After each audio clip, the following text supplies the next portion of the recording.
Di sebuah pelabuhan tua di Bangka, seorang polisi mencium bau busuk yang menyengat dari salah satu kapal nelayan yang terdampar di dermaga. Saat diperiksa, ia dikejutkan oleh pemandangan mengerikan. Puluhan mayat manusia berserakan di lambung kapal dan terapung di laut sekitar, sebagian tubuh mereka terpotong-potong. Penyelidikan pun membuka fakta mencengangkan. Semua korban memiliki keterkaitan dengan seorang wanita misterius yang pernah bekerja di kapal itu, dan kini menghilang tanpa jejak. Dari balik kabut laut, kisah kelam pembalasan dan kegilaan mulai terkuak, menjerat siapapun yang berani menyelaminya. Pelabuhan kecil di perbatasan Selat Bangka itu selalu ramai dengan aroma garam dan ikan asin, tapi malam itu, angin membawa sesuatu yang berbeda. Kapal ikan bernama Lautan Harapan, sebuah nama yang ironis, mengingat kondisinya, merapat pelan ke dermaga kayu yang sudah lapuk. Badannya yang lusuh dan usang, dicat biru pudar dengan bercak karat di mana-mana, membuatnya tampak seperti hantu laut yang kelelahan. Lampu-lampu pelabuhan yang redup hanya menyinari deknya yang kosong, tanpa suara mesin yang berdengung atau nelayan yang berteriak saling menyapa. Hanya hembusan angin yang membawa bisikan ombak, dan sesuatu yang lebih gelap. Letnan Hari, seorang perwira polisi pelabuhan yang sudah bertahun-tahun bertugas di sana, pertama kali menciumnya. Bau busuk itu menusuk hingga ke daratan, melewati jaring ikan yang menggantung dan tumpukan kerang di tepi dermaga. Bukan bau ikan busuk biasa, ini lebih pekat, lebih anyir, seperti darah yang mengering di bawah matahari tropis. Apa itu? Gumamnya pada anak buahnya, Sersan Budi, yang sedang mengunyah rokok kretek. Mereka berdua berdiri di pos jaga, mata menyipit menatap kapal yang baru saja matikan mesinnya. Bau itu semakin kuat, seolah-olah lautan sendiri sedang muntahkan rahasianya. Kaptennya di mana? Kok nggak ada yang turun? Tanya Budi, tangannya sudah meraih senter. Hari menggeleng, firasat buruk merayap di punggungnya.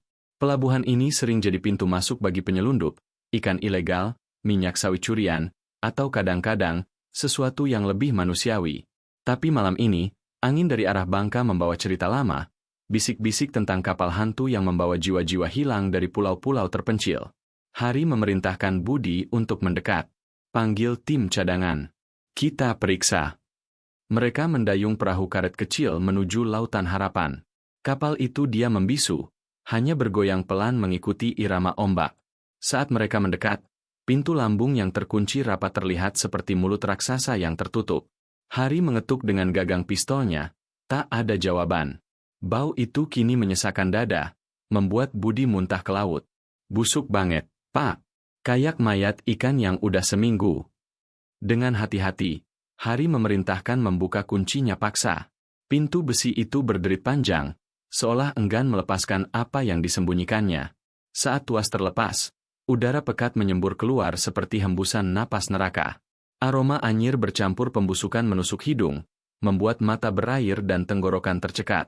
Cahaya senter Hari menyapu ke dalam kegelapan lambung, dan dunia seolah berhenti berputar. Tubuh-tubuh manusia tampak menumpuk di sana, saling tindih seperti kayu bakar yang basah. Ada 36, tepatnya 36, mayat yang tergeletak di antara tumpukan es yang mencair dan jaring ikan yang berlumur darah. Sebagian kulitnya membiru karena kedinginan lautan, pembuluh darah pecah di wajah mereka seperti pola retak di es. Yang lain hancur lebur, tulang patah dan daging robek seolah digilas ombak ganas. Ada yang telanjang, ada yang masih memakai baju compang-camping dengan lencana imigran palsu. Seorang wanita muda, mungkin tak lebih dari 20 tahun, memeluk erat anak kecil yang sudah tak bernyawa, bibirnya membeku dalam senyum yang menyedihkan. Seakan lautan telah menelan hidup-hidup jiwa-jiwa itu, meninggalkan cangkang kosong yang berbau kematian. Hari mundur selangkah, pistolnya jatuh ke dek dengan bunyi dentang. Ya Tuhan, ini apa? Bisiknya, suaranya pecah. Budi, yang biasanya cuek, kini berlutut muntah lagi. Di kejauhan, sirene polisi mulai meraung, tapi terlambat. Rahasia kapal itu sudah terbuka, dan Pulau Bangka, dengan hutan belantara dan pantai-pantainya yang tenang, kini menyimpan bayang-bayang yang lebih gelap. Siapa yang membawa mereka ke sini? Dan mengapa?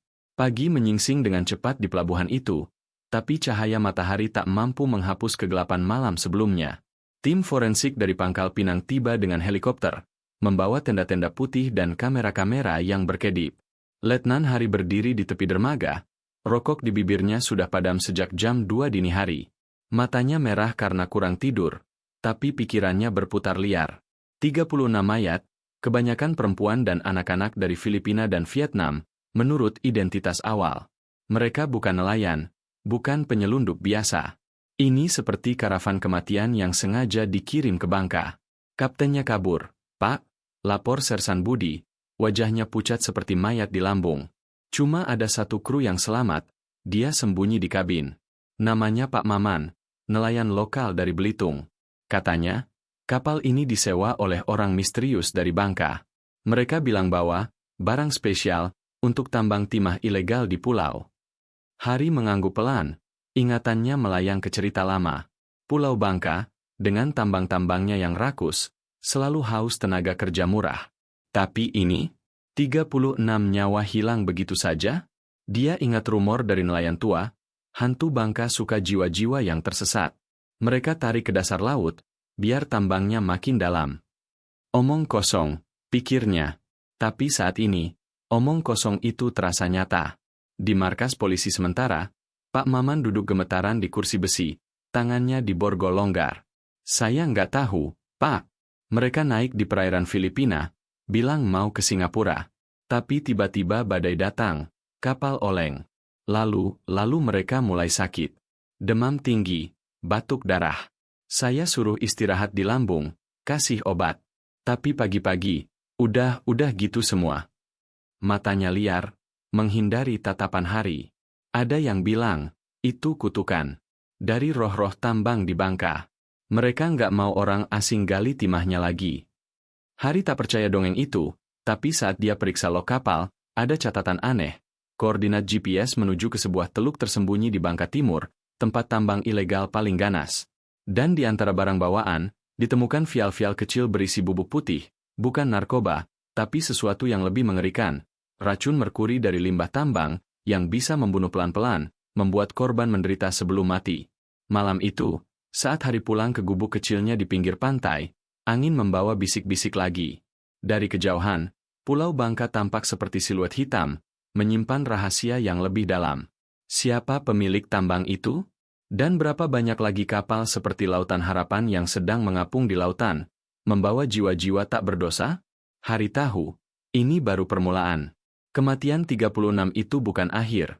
Itu undangan untuk neraka yang lebih besar. 2 hari kemudian, Hari dan timnya berlayar menuju Bangka Timur, mengikuti petunjuk dari log kapal. Perahu patroli mereka memecah ombak yang ganas, hujan deras membasahi dek. Ini gila, Pak, kata Budi, memegang rel erat. Kenapa kita ke sana sendirian? Panggil bantuan dari Jakarta dong.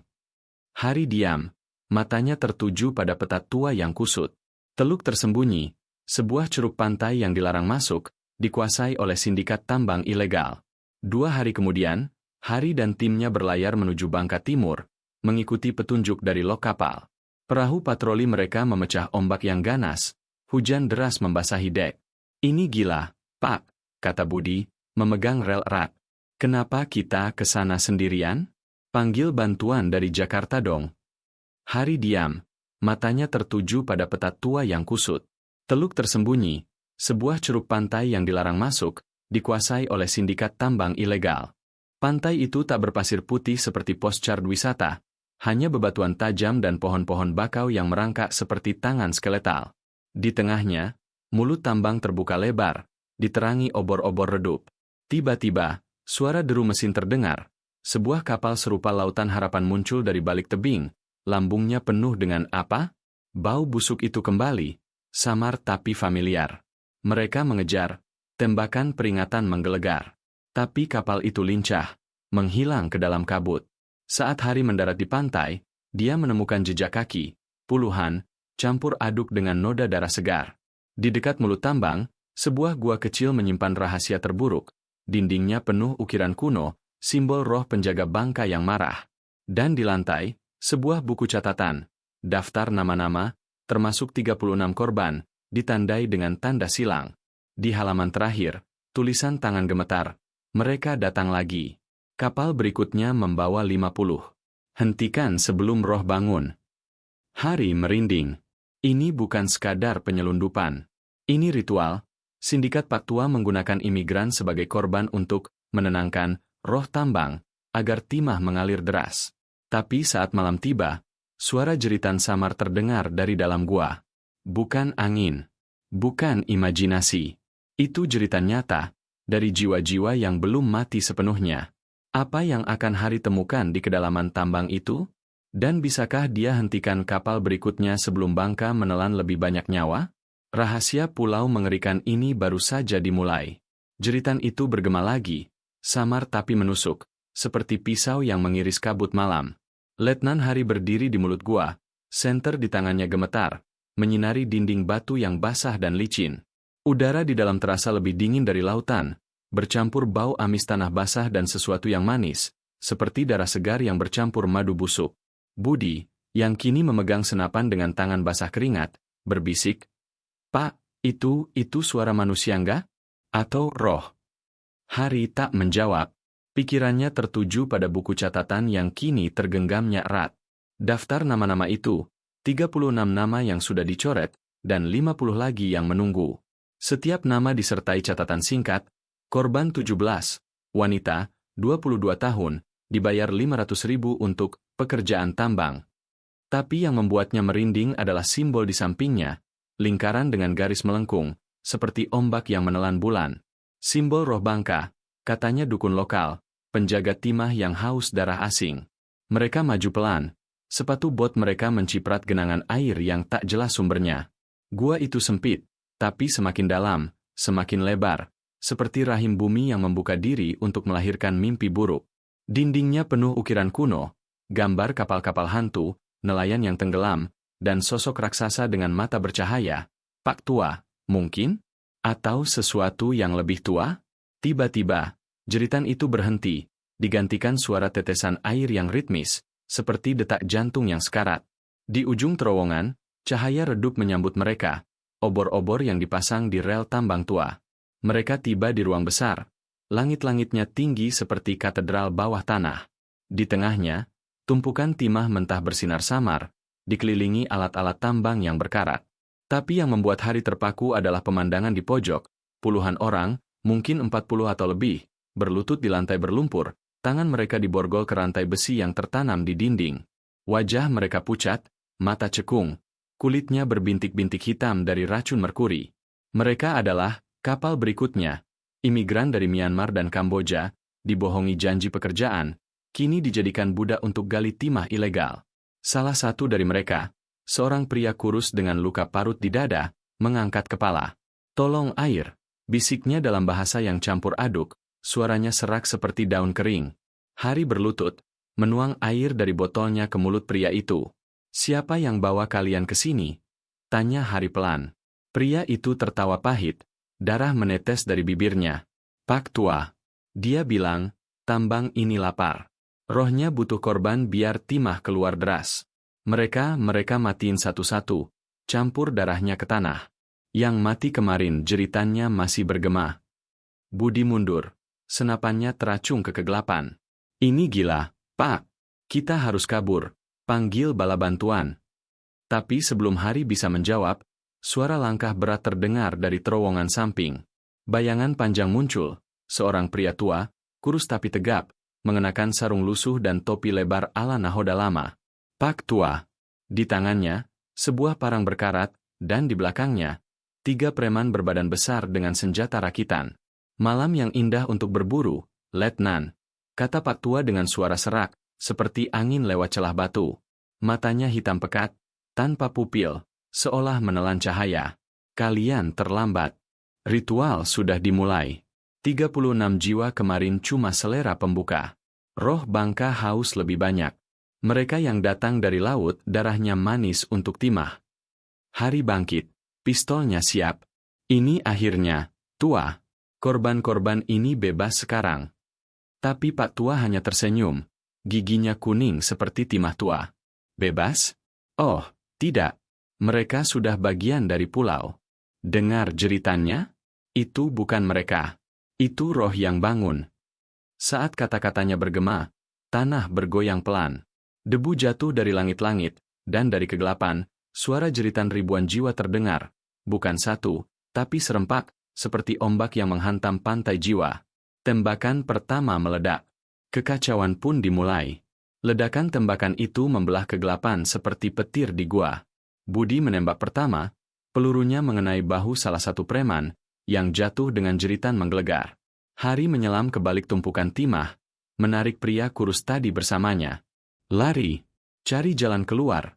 teriaknya, sambil membalas tembakan.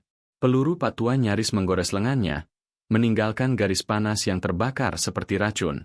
Preman-preman itu maju, mata mereka liar seperti binatang yang dirasuki. Satu dari mereka, berotot tebal dengan tato ular di lengan, mengayunkan kapak ke arah Budi.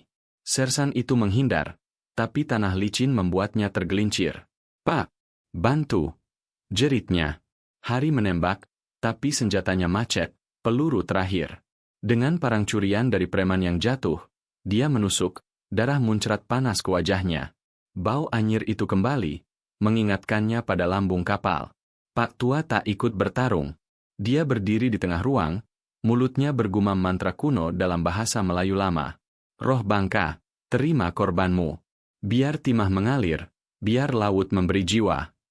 Saat kata-katanya selesai, tanah berguncang lebih keras. Retakan muncul di dinding, dan dari celah itu, air laut menyembur, garam dan lumpur bercampur, membasahi kaki semua orang. Korban-korban yang diborgol mulai berontak, rantai mereka berderit, tapi bukan karena kekuatan manusia. Ada yang mengatakan, roh tambang memberi mereka nafas terakhir untuk balas dendam. Pria kurus yang diselamatkan Hari tiba-tiba bangkit, matanya berubah, putih pekat, seperti mayat di lambung kapal. "Kalian bagian dari ini sekarang," bisiknya, tangannya mencekik leher Hari. Itu bukan dia lagi, itu roh yang merasuki. Hari berjuang, parangnya jatuh, tapi ingatannya melayang ke masa kecil, cerita nenek tentang bangka yang hidup, pulau yang makan orang asing untuk tetap kaya. Dengan sisa tenaga, dia menusuk pria itu di bahu, bukan untuk bunuh, tapi lepaskan.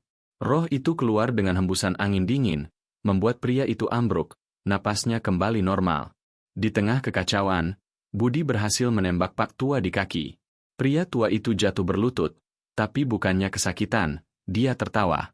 "Bodoh, kalian tak paham. Aku bukan pemilik tambang. Aku penjaganya." Keturunan nahoda Belanda yang pertama gali timah ini, dikutuk roh untuk selamanya. Setiap 50 tahun, ritual ulang.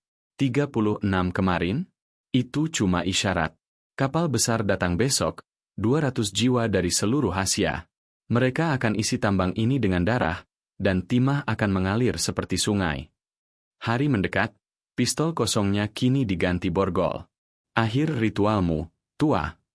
Tapi saat dia mengunci tangan Pak Tua, plot twist datang seperti hantaman ombak. Dari balik kegelapan, muncul wajah familiar. Sersan Budi, bukan Budi yang setia, berdiri di sana, senjatanya kini mengarah ke Hari. "Maaf, Pak. Aku bagian dari ini sejak awal. Kapal itu, aku yang arahkan ke pelabuhan." Matanya, seperti Pak Tua, hitam pekat. Pengkhianatan itu menyengat lebih dalam dari peluru. Jeritan korban bergabung dengan raungan angin. Gua mulai runtuh. Batu-batu jatuh seperti hujan kematian. Hari lari, menyeret Pak Tua yang kini lemah, meninggalkan Budi dan preman di belakang.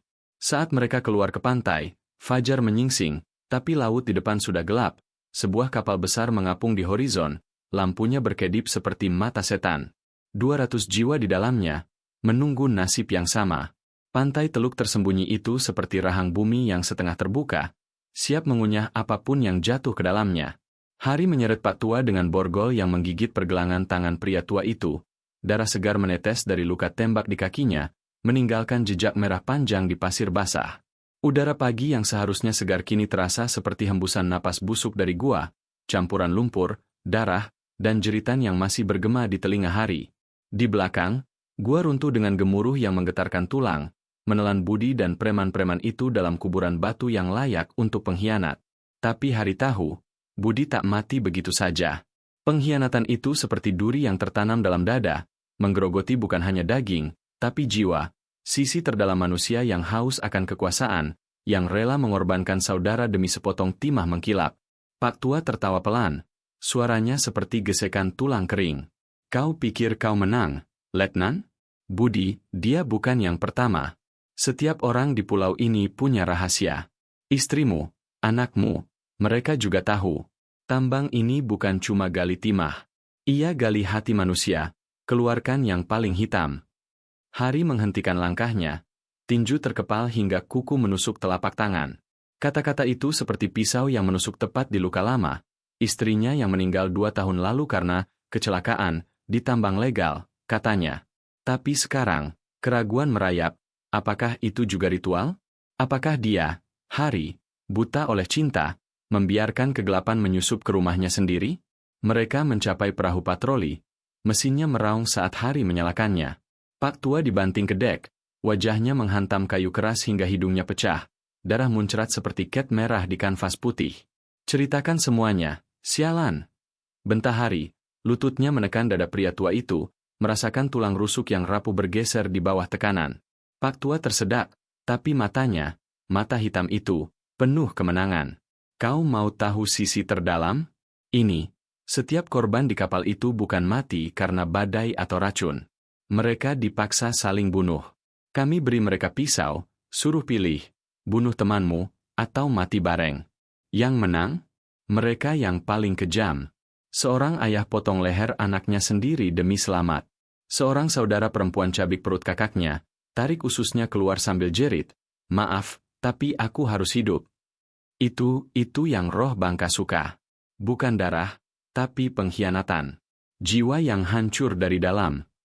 Hari memukul wajah Pak Tua lagi, dan lagi, hingga tulang pipi retak dengan bunyi seperti cabang kering patah.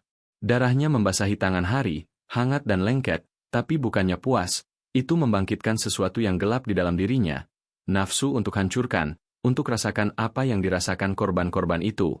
Ia ingat wajah istrinya di foto rumah, senyum manis yang kini terasa seperti kebohongan. Apakah dia juga bagian dari ini? Apakah malam-malamnya yang lembur ditambang adalah ritual kecil, di mana dia memilih timah atas nyawa pekerja? Sisi terdalam manusia, bukan monster luar, tapi iblis yang kita pelihara di dada, yang bangun saat kita paling lemah. Di horizon, kapal besar itu semakin dekat, siluet hitam seperti Leviathan yang lapar. 200 jiwa di dalamnya, tak tahu nasib mereka akan jadi pesta kematian. Hari angkat patua, paksa berdiri meski kakinya hancur, dan dorong ke rel kapal. Kau akan bantu aku hentikan itu. Atau aku potong lidahmu, biar kau rasakan jeritan tanpa suara. Pak tua mengangguk, tapi di matanya, Hari lihat pantulan dirinya sendiri, monster yang sama. Perahu patroli Hari memotong ombak seperti pisau yang haus darah, mendekati kapal raksasa itu dengan kecepatan gila. Armada kematian, begitu Pak tua sebut namanya dalam bisikannya yang penuh darah. Lambungnya hitam pekat, tanpa nama, hanya lubang-lubang ventilasi yang menghembuskan bau pembusukan samar, bukan mayat lama, tapi yang segar, yang masih berdenyut. Hari merasakan getaran di perutnya, bukan mabuk laut, tapi antisipasi kejam. Apa yang ia temukan di dalam akan merobek lapisan terakhir kemanusiaannya. Mereka naik paksa, Hari menembak kunci pintu dek utama hingga pecah. Pak tua di belakangnya seperti tahanan yang rela. Suara jeritan langsung menyambut, bukan jeritan ketakutan, tapi yang brutal, yang penuh amarah dan keputusasaan. Di dek bawah, 200 orang itu, pria, wanita, anak-anak dari neraka Asia Selatan, sudah jadi arena gladiator laut. Kru kapal, muka mereka bertato simbol roh bangka, membagikan pisau berkarat dan rantai. Pilih pasanganmu, teriak salah satu kru, suaranya bergema seperti guntur. Bunuh, atau mati bareng. Roh bangka menonton. Hari menyaksikan horor itu, seorang ibu, tangannya gemetar memegang pisau, menusuk perut suaminya berulang-ulang, darah muncrat ke wajah anaknya yang menangis. Maaf, tapi dia bilang, kalau aku enggak, anak kita mati duluan. Jeritnya, suaranya pecah saat usus suaminya melilit kakinya seperti ular. Di sudut lain, sekelompok pemuda saling cabik, satu potong telinga lawannya, kunyah mentah-mentah sambil tertawa gila. Ini rasanya seperti kebebasan. Sebelum pisau lawannya robek lehernya dari telinga ke telinga, darah menyembur seperti air mancur hitam.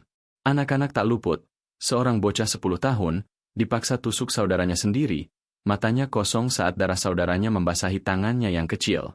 Aku nggak mau mati, Kak, bisiknya sebelum menikam lagi, dan lagi, hingga tulang rusuk saudaranya patah seperti ranting kering. Ini sisi terdalam manusia, bukan pahlawan yang bangkit, tapi binatang yang bangun saat dinding runtuh. Hari merasakannya di nadinya, dorongan untuk ikut, untuk pilih korban dan rasakan hangatnya darah di tangan. Pak Tua berbisik di telinganya. Lihat, itu kau juga. Setiap orang punya monster. Tambang Bangka cuma panggil namanya.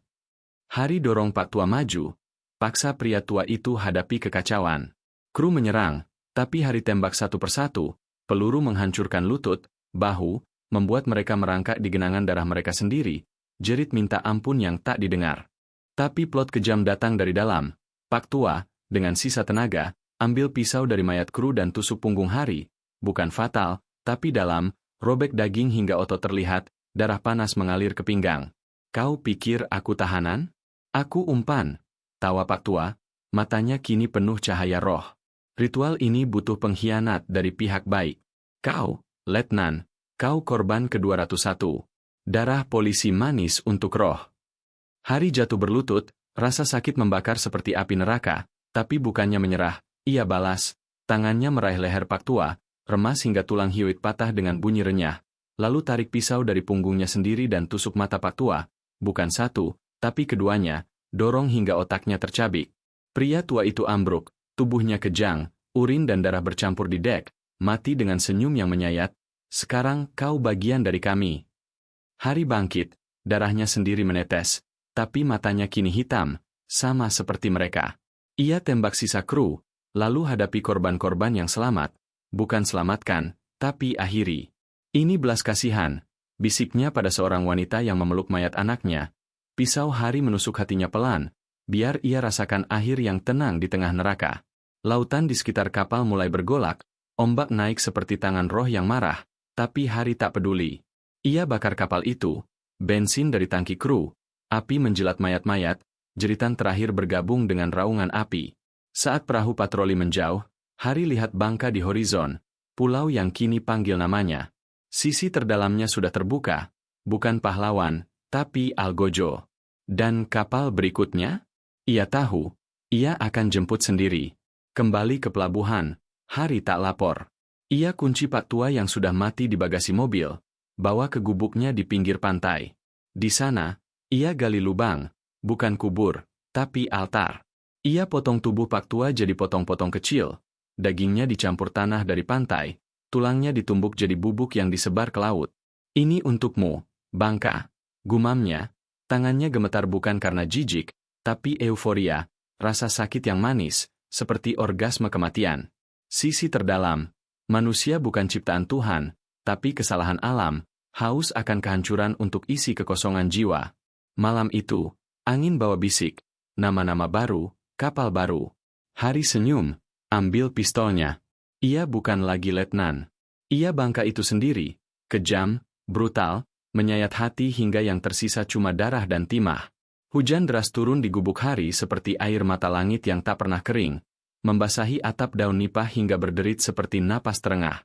Ia duduk di lantai kayu yang lembab, tangannya masih lengket darah Pak Tua yang sudah kering. Bau amisnya bercampur aroma garam laut dan sesuatu yang lebih intim, bau tubuh wanita yang lama hilang. Di depannya, altar darurat itu, potong-potong daging pria tua yang kini membusuk pelan, dicampur tanah Bangka yang hitam pekat, seperti rahim pulau yang haus akan benih kematian.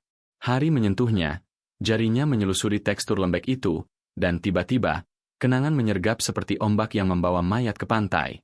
Istrinya, Siti, wajahnya yang lembut, bibirnya yang selalu basah setelah ciuman malam, kulitnya yang kecoklatan seperti pasir Bangka di bawah matahari senja. Ia ingat malam terakhir mereka, sebelum kecelakaan itu.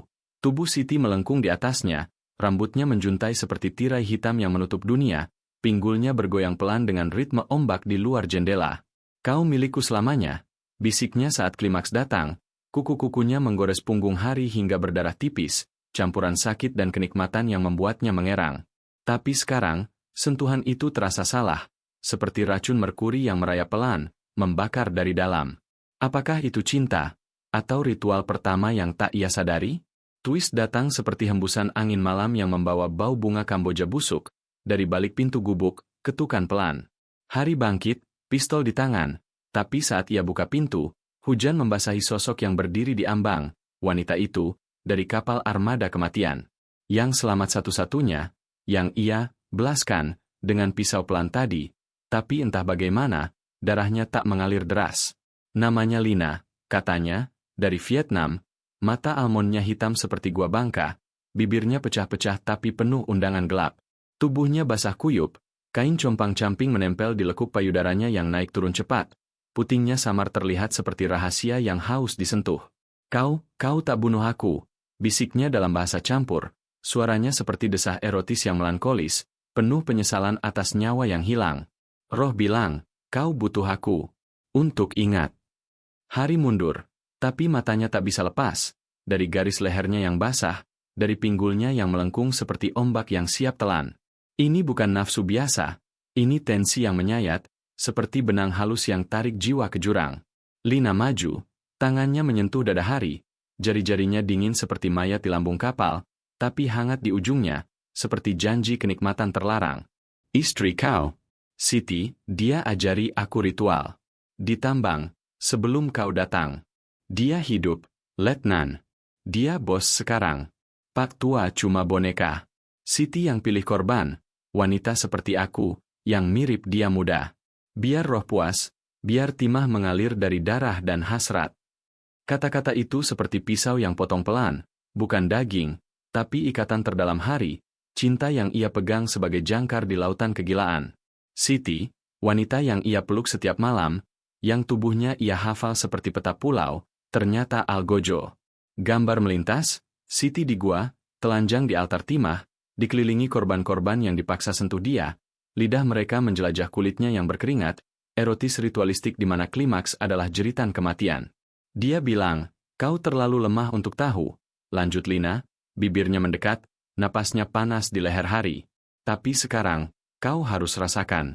Biar lengkap. Mereka jatuh ke lantai, hujan di luar seperti simfoni melankolis yang iringi gerakan mereka. Tubuh Lina menekan Hari, kulitnya licin karena hujan dan darah kering, payudaranya bergesek lambat di dada berototnya, menusuk luka tusuk Pak tua yang masih terbuka. Sakit itu bercampur kenikmatan, seperti gigitan ular yang manis. Ia gigit leher Lina, rasakan denyut nadinya yang cepat, darah tipis mengalir ke lidahnya, asin dan pahit seperti air mata penyesalan. Tangan Hari merayap ke bawah, jari-jarinya selami kehangatan basah di antara pahanya, ritme gerakannya seperti gali tambang, dalam, kejam, haus akan rahasia terdalam. Lina mengerang, bukan kesakitan, tapi ekstasi gelap. Ya, seperti Siti ajari potong aku pelan, biar roh rasakan hasrat terakhir. Tapi Hari tak bisa, tangannya gemetar, karena di matanya, itu Siti. Cinta yang dikhianati, hasrat yang diracuni, jiwa yang hancur dalam pelukan erotis yang menyayat. Klimaks datang seperti badai, tubuh mereka kejang bersama, jeritan Lina bergema seperti jeritan 36 mayat, tapi penuh nada sensual yang melankolis, seperti lagu duka untuk jiwa yang hilang.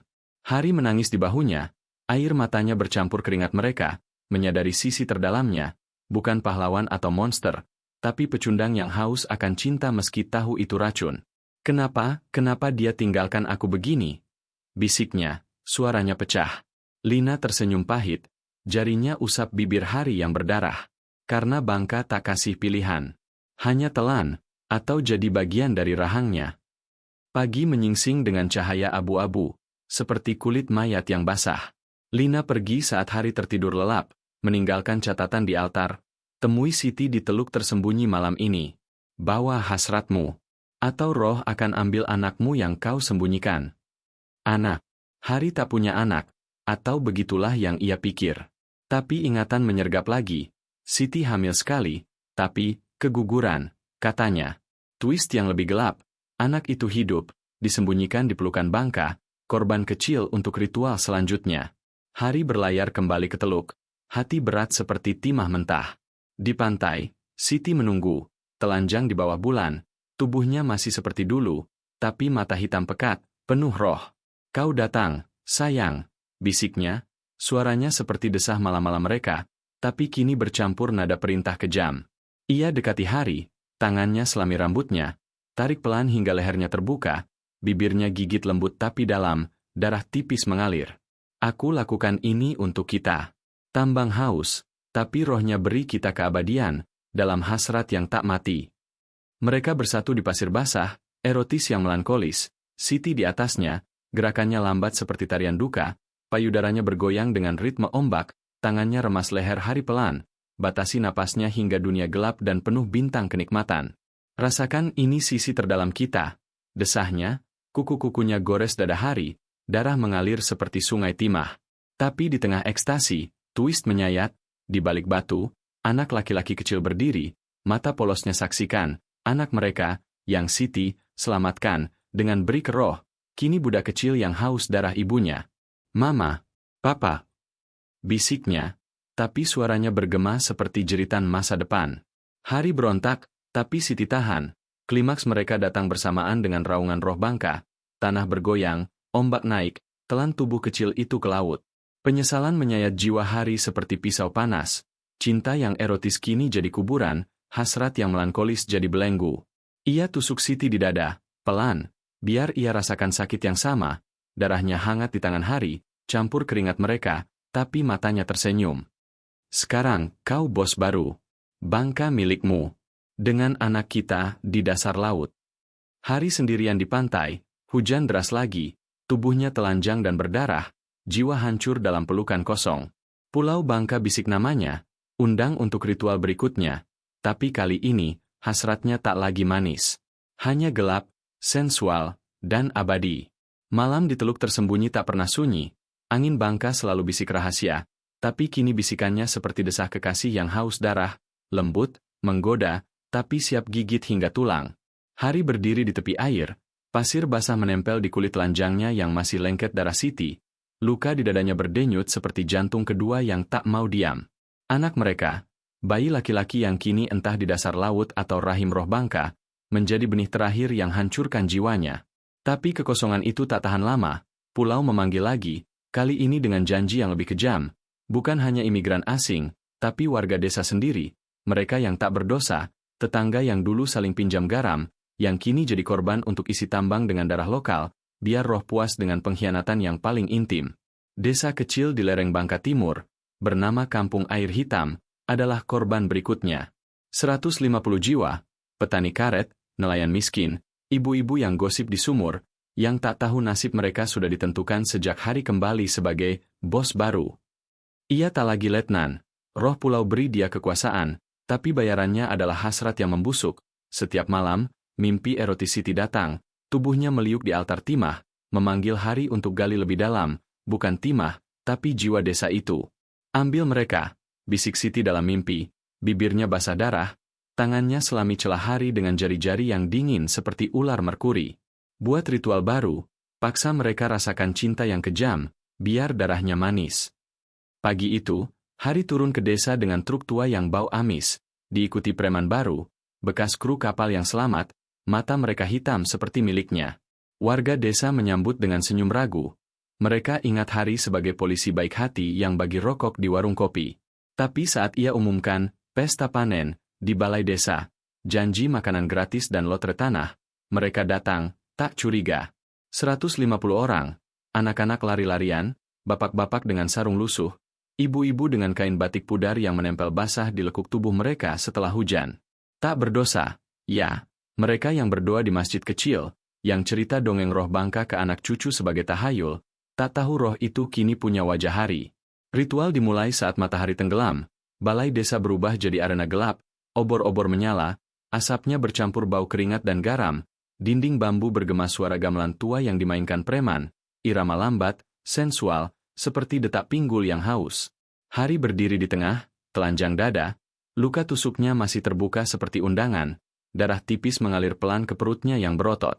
Ini pesta kita, katanya, suaranya serak seperti desah erotis, mata hitamnya sapu wajah-wajah polos itu. Roh Bangka beri berkah, tapi harus bayar dengan kebersamaan. Preman bagikan minuman, arak campur racun merkuri halus, yang tak bunuh cepat, tapi bangkitkan hasrat brutal, buat darah mendidih, kulit panas, dan jiwa retak. Yang pertama adalah Pak Karto, tetangga lama Hari, pria 50-an, bapak 3 anak, yang dulu pinjamkan perahu saat Hari baru nikah. Ia minum, mata melebar saat racun merayap, tangannya gemetar pegang gelas. Tapi saat seorang preman dorong istrinya, Embok Siti, bukan istrinya yang mati, tapi namanya sama, twist kejam pulau, kepelukan Hari, hasrat itu bangun. Embok Siti, 45 tahun, tubuhnya montok seperti buah durian matang, kainnya robek pelan oleh tangan Hari, memperlihatkan payudaranya yang berat, putingnya mengeras di udara malam. "Jangan, Pak Hari," bisiknya, tapi racun buat bibirnya basah, pahanya bergesek sendiri. Hari tarik rambutnya pelan, bibirnya gigit lehernya dalam, darah tipis mengalir ke dada Mbok Siti, campur keringat yang licin. Ia angkat roknya, jari-jarinya selami kehangatan basah di antara pahanya, bukan kasar, tapi lambat, sensual, seperti gali timah. Dalam, rotasi pelan yang buat Mbok Siti mengerang, bukan kesakitan, tapi ekstasi yang menyayat. "Ini salah," desahnya, tapi pinggulnya maju sendiri, tubuhnya melengkung seperti ombak erotis. Pak Karto saksikan, racun buat matanya liar, sisi terdalamnya bangun, bukan cemburu, tapi nafsu kejam untuk ikut hancurkan. "Preman, beri dia pisau, bunuh atau gabung," bisik. Dengan tangan gemetar, ia tusuk punggung Mbok Siti pelan, darah muncrat hangat ke punggung Hari, tapi bukannya berhenti, ritual berlanjut. Hari dorong Mbok Siti ke lantai, tubuhnya di atas istrinya sendiri, gerakannya brutal erotis, pinggulnya hantami dalam, ritme gamelan iringi setiap dorongan yang robek daging dari dalam, darah Mbok Siti bercampur cairan mereka, licin dan panas. Pak Karto tak tahan, ia potong leher istrinya pelan, dari telinga ke telinga, usahanya tarik usus keluar seperti ular merah, kunyah mentah-mentah sambil jerit, "Maaf, tapi roh bilang ini cinta." Tapi matanya penuh kenikmatan gelap, penisnya mengeras saat darah istrinya basahi tangannya. Sisi terdalam, suami yang setia jadi algojo erotis, hasratnya bangun dari pengkhianatan, klimaksnya datang saat ia masturbasi di atas mayat Mbok Siti, sperma campur darah, jeritannya bergema seperti lagu duka sensual. Korban bertambah, 150 jiwa desa itu jadi pesta kematian erotis. Anak remaja, seorang gadis 16 tahun bernama Rina, tak berdosa, yang dulu nyanyi lagu cinta di pantai, dipaksa telanjang, tubuh rampingnya bergetar di altar timah dingin. Hari pilih dia sebagai hadiah, tangannya usap payudaranya yang kecil tapi tegang, jempolnya putar putingnya pelan hingga gadis itu mengerang, racun buat pahanya basah meski air matanya jatuh. "Tolong, saya masih perawan," bisiknya, tapi Hari gigit bibir bawahnya, darah manis mengalir ke lidahnya, lalu ia buka pahanya lebar, lidahnya selami rasa asin asam keperawanannya, sensual brutal, gerakannya seperti ular yang cobai, buat Rina melengkung, tangannya tarik rambut Hari bukan tolak, tapi undang lebih dalam. Ayahnya, Pak Slamet, dipaksa tonton, racun buat ia potong tangan putrinya sendiri, darah muncrat seperti air mancur erotis, lalu ia paksa mulut Rina layani dia, pisau di leher gadis itu, dorong dalam hingga tenggorokannya robek, darah campur air liur, klimaks ayah datang dengan jeritan, "Ini untukmu, nak, biar roh puas." Sisi terdalam, bapak yang pelindung jadi pemerkosa mayat, hasratnya hancurkan ikatan darah, meninggalkan lubang jiwa yang tak terisi. Warga lain ikut, sekelompok ibu-ibu dipaksa saling cabik, payudara mereka digigit hingga robek, darah mengalir ke perut satu sama lain saat jari-jari mereka selami vagina sesama, ritme erotis yang brutal, satu gigit klitoris temannya hingga putus, kunyah seperti buah ranum, jeritannya campur desahan, lebih dalam roh mau lebih.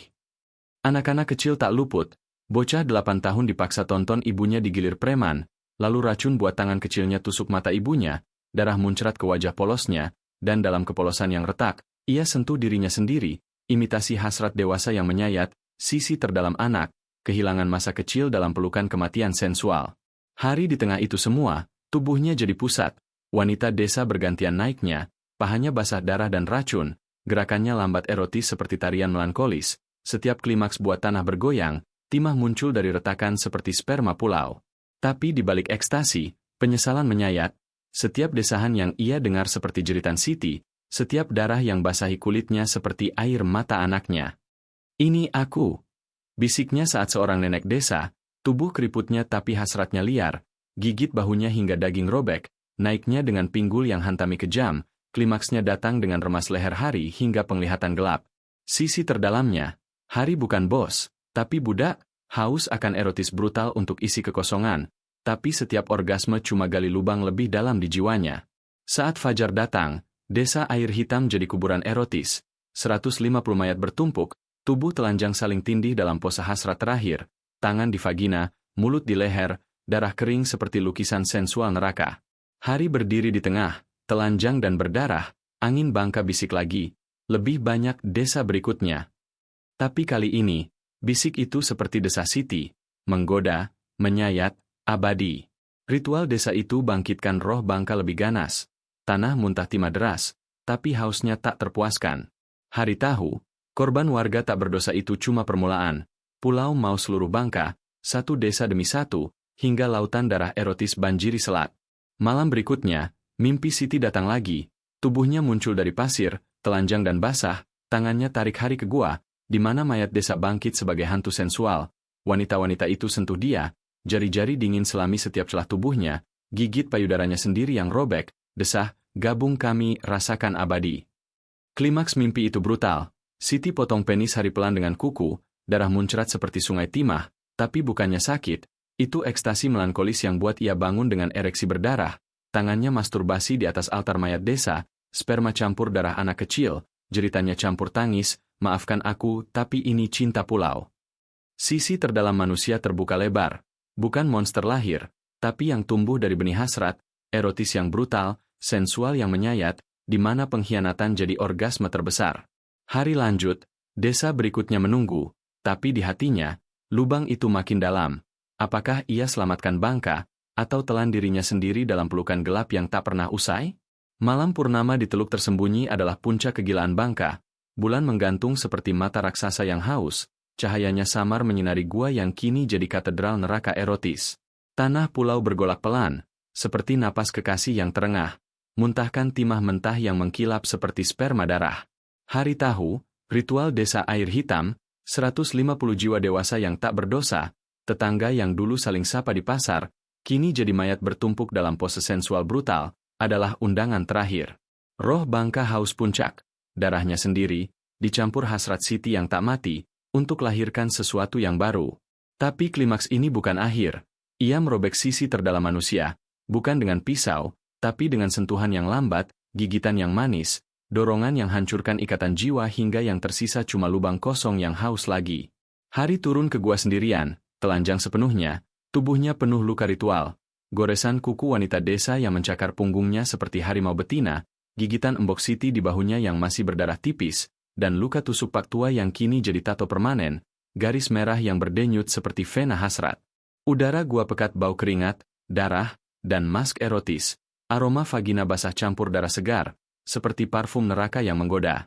Di tengah ruang itu, altar timah raksasa, mayat-mayat desa disusun melingkar, tubuh dewasa mereka saling tindih dalam erotis mati, seorang petani montok dengan pahanya terbuka lebar, vagina robek oleh pisau suaminya sendiri, darahnya mengalir ke mulut wanita tetangga yang mati dengan lidah menjulur, seperti ciuman terakhir yang kejam.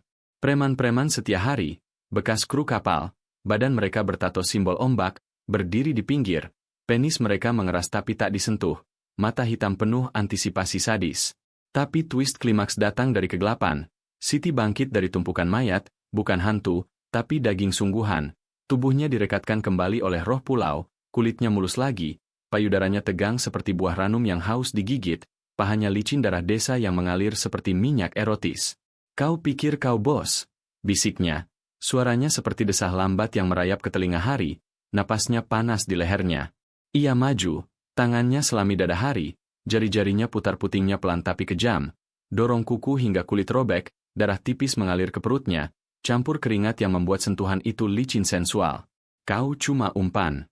Roh mau kita berdua, cinta kita yang hancur, hasrat yang sadis, untuk lahirkan Bangka baru. Hari mundur, tapi tubuhnya hianati, penisnya mengeras, denyutnya seperti detak timah di vena, dorongan primal yang buat ia gemetar. Mereka bertabrakan seperti badai erotis brutal. Siti dorong hari ke altar, punggungnya menghantam timah dingin yang basah darah, sakit itu campur kenikmatan seperti gigitan ular yang manis. Bibirnya gigit bibir bawah hari, tarik hingga robek, darah manis mengalir ke mulut mereka, ciuman yang bukan lembut, tapi sadis. Lidahnya selami mulutnya seperti pisau yang potong dari dalam, gigit lidah hari pelan hingga berdarah, desahnya, rasakan ini cinta kita, yang kau potong tadi. Tangan Siti merayap ke bawah, pegang penis hari erat, remas seperti remas leher korban, sakit yang bikin ia mengerang, tapi bukannya tolak, pinggulnya maju sendiri, dorong ke tangannya yang basah darah. Ia balas, tangannya cabik payudara Siti, jempolnya tekan putingnya keras hingga kulit pecah, darah muncrat hangat ke wajahnya, Lalu ia gigit, bukan lembut, tapi brutal, tarik dagingnya hingga robek tipis, kunyah pelan seperti rasa ekstasi terlarang. Siti melengkung mengerang, ya, lebih dalam, sayang gali jiwaku seperti timah. Preman ikut, dipanggil roh. Mereka lingkari altar, telanjang dan liar, pegang mayat desa sebagai boneka erotis. Satu preman dorong penisnya ke vagina Mbok Siti yang robek, hantami kejam hingga darah segar muncrat lagi. Jeritannya, ini untukmu, roh darah lokal manis. Sementara yang lain gigit leher petani mati, cabik dagingnya mentah-mentah sambil masturbasi, sperma muncrat ke luka terbuka seperti benih kematian. Tapi fokus klimaks di Hari dan Siti, ia balikan tubuhnya, dorong ke lantai berlumur darah, pahanya buka lebar, vaginanya basah bukan air, tapi darah desa yang ia usap sendiri, undang Hari dengan jari yang licin. Ia masuk dalam, dorongan pertama brutal, robek dindingnya seperti pisau panas, Siti jerit desah yang campur sakit dan kenikmatan, kuku-kukunya cabik punggung Hari hingga daging terkelupas, darah mengalir seperti sungai erotis ke pantatnya. Ritme mereka ganas, pinggul Hari hantami dalam, setiap dorong seperti palu tambang, hancurkan tulang pinggul Siti pelan-pelan, tapi ia balas dengan remas bola Hari, tekan hingga biru, sakit yang bikin klimaks mendekat seperti api neraka. Sisi terdalam manusia terbuka lebar di sini, bukan nafsu buta, tapi pengkhianatan yang sensual. Hari ingat malam pertama mereka, ciuman lembut di pantai, kini jadi gigitan yang cabik bibir, cinta yang pelindung jadi dorongan yang hancurkan rahim. Siti bisik di telinganya, suara serak, ingat desa? Mereka mati karena kita ayah potong istri, suami cabik vagina tetangga sambil desah, lebih basah. Itu kita, sayang. Kita yang ajari. Hari jerit, tapi bukan marah, ekstasi sadis, tangannya selami vagina Siti, jari-jarinya putar klitorisnya kejam hingga bengkak berdarah, lalu tusuk dalam seperti cabik usus, darah muncrat ke perut mereka, licin yang buat gerakan makin brutal. Preman bergabung, satu gigit bahu Hari, tarik dagingnya mentah sambil dorong penisnya ke dubur Siti dari belakang, hantami sinkron dengan Hari, robeknya ganda seperti dua pisau erotis, darah campur sperma mengalir ke tanah gua hisap seperti rahim haus. Klimaks datang seperti gempa, tubuh mereka kejang bersamaan, jeritan Siti bergema seperti raungan roh, vaginanya remas penis Hari hingga terasa robek, sperma muncrat panas campur darahnya, tapi bukannya puas, itu hancurkan. Hari tusuk dada Siti lagi, kali ini dalam, pisau ritual dari altar menusuk jantungnya pelan, biar ia rasakan orgasme terakhir dengan darah menggelegar dari mulutnya ke bibir Hari, ciuman darah yang manis pahit. Preman ambruk satu persatu, racun roh bunuh mereka dari dalam, penis mereka meledak darah saat klimaks paksa, mayat mereka jatuh ke tumpukan desa, pose erotis mati yang sempurna. Hari jatuh di atas Siti, napasnya terengah, tapi matanya hitam pekat, roh masuk, hasratnya abadi. Fajar menyingsing pelan di gua, cahaya bulan pudar seperti klimaks yang surut, tapi kegelapan bangka tak pernah benar-benar hilang. Hari bangkit dari tumpukan mayat, tubuh Siti dingin di bawahnya, jantungnya berhenti tapi bibirnya masih basah darah mereka, senyum tipis seperti undangan untuk ronde berikutnya. Tanah gua kini banjir timah baru, mengkilap seperti lautan sperma darah, tapi di tengahnya, sesuatu bergerak, bukan mayat, tapi bayang, sosok Lina dari kapal, atau Mbok Siti, atau wanita desa manapun, wajahnya kabur, tangannya ulur pelan, jari-jarinya basah seperti janji erotis yang tak terucap. Kau pikir selesai? Bisik angin. Suara Siti yang bergema dari dinding batu, napasnya terasa di leher Hari lagi, hangat dan dingin sekaligus. Ia keluar ke pantai, telanjang dan berdarah, ombak pelan jilat kakinya seperti lidah kekasih yang lapar. Di horizon, kapal baru muncul, bukan lautan harapan, tapi armada lebih besar, siluet hitam penuh jiwa tak berdosa dari desa-desa lain, bisik roh bilang 500 kali lipat. Tapi misteri mencekam, apakah Hari bos, atau boneka? Apakah Siti benar-benar mati, atau rohnya kini di tubuhnya sendiri, hasratnya bangun setiap malam untuk ritual baru? Dan darah desa yang mengalir ke laut, apakah itu akhir, atau benih untuk bangka yang bangkit, telan seluruh pulau dalam pesta erotis brutal yang tak pernah puas? Hari senyum ke kegelapan, tangannya sentuh penisnya yang masih berdarah, dorong pelan seperti undang misteri itu. Pulau bisik namanya lagi, lembut seperti desah, kejam seperti gigitan. Dan pembaca, kau? Apakah kau dengar bisik itu di telingamu sekarang? Undangan untuk gali sisi terdalammu sendiri? Penemuan mengerikan mengguncang daerah pesisir Bangka ketika puluhan mayat dalam kondisi terpotong-potong ditemukan tersimpan di lambung sebuah kapal ikan yang terdampar. Bau amis darah bercampur anyir laut menyebar, membuat warga ketakutan dan aparat kebingungan mencari jawaban. Misteri siapa yang melakukan pembantaian, serta mengapa jasad-jasad itu disembunyikan di dalam kapal, perlahan membuka tabir rahasia kelam yang mengaitkan laut, ritual terlarang, dan dendam yang belum terselesaikan.